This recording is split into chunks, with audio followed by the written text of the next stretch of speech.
Pour garantir une meilleure éducation aux enfants, il est impératif d'accorder une attention au rendement scolaire de ces derniers. Pour ce faire, l'ONG Racine a organisé ce mardi 29 août 2023 un atelier d'analyse des résultats du certificat d'études primaires des écoles primaires du département des Collines à l'hôtel Grâce Mariale de Savalou. Tobias Baguidi, responsable d'unité programme de l'ONG Racine, explique les objectifs de cet atelier.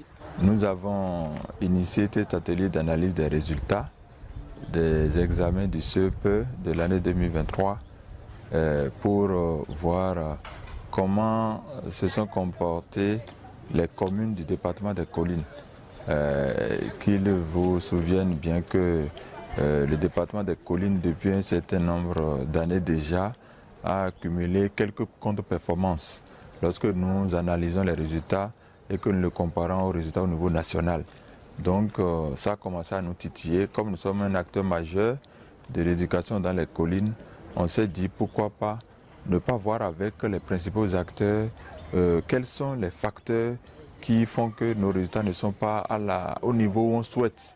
Et ils ne sont pas aussi mauvais que ça, mais on peut mieux faire. Il profite de l'occasion pour exposer quelques actions menées par l'ONG et lance un appel aux parents d'élèves.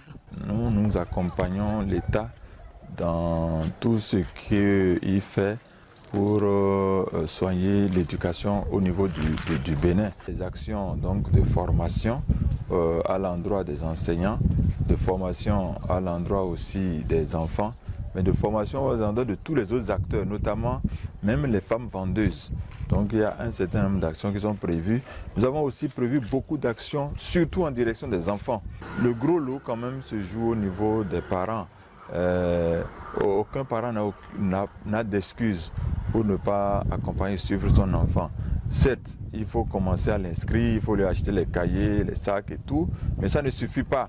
Lorsque l'enfant revient des classes, il faut lui demander ce qu'ils ont fait, il faut s'assurer que l'enfant lit ses leçons et qu'il copie même les leçons. Il y a beaucoup d'enfants qui vont à l'école qui ne reviennent même pas à la maison avec les cahiers.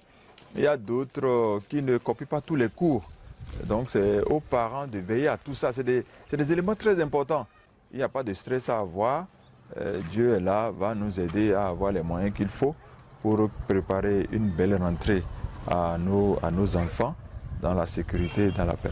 Pour pallier aux problèmes qui affectent le taux de réussite des enfants, le représentant du ministère de l'enseignement maternel et primaire expose les mesures prises par le gouvernement à ce sujet. Des actions sont recrutées et mises à disposition pour véritablement régler ce problème de manque d'enseignants dans les salles de classe. Autre action fort menée, c'est la dotation de la plupart des écoles en cantine scolaire. C'est très important parce que ça permet véritablement de donner un repas chaud à chaque enfant.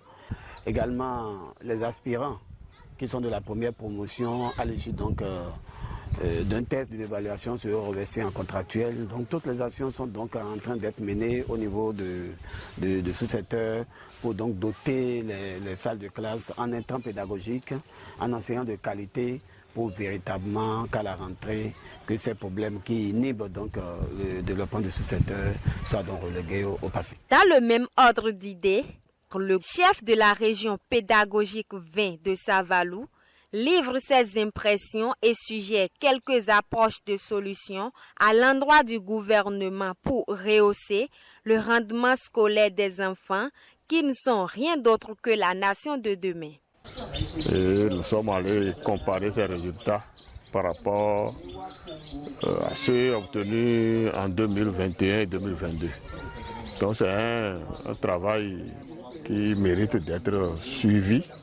Ça permet à chaque acteur de se retrouver, de diagnostiquer les problèmes qui minent le système éducatif et les problèmes qui ont plombé les résultats.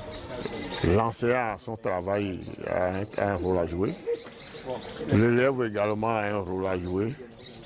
Les parents ne sont pas à oublier dans ce travail afin de maximiser les résultats scolaires. Le corps de contrôle le CP, le chef de la région pédagogique, le directeur, même en tant que directeur, c'est un travail qui demande la participation de tout le monde si nous voulons vraiment des résultats concluants, des résultats qui vraiment arrivent à satisfaire nos attentes. Je profite même pour remercier les actions déjà menées par ce gouvernement.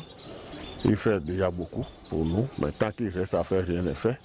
Il faut vraiment un accompagnement de tous les jours. Je voudrais parler des motos, les moyens de déplacement pour les conseils pédagogiques, les moyens de déplacement également pour les chefs de région pédagogique et la formation de ces enseignants-là. Les enseignants, surtout les AME, les enseignants, les aspirants au métier d'enseignant que nous avons eu. Parents d'élèves et enseignants sont conviés à continuer de jouer leur rôle afin d'accompagner les enfants pour atteindre l'objectif commun.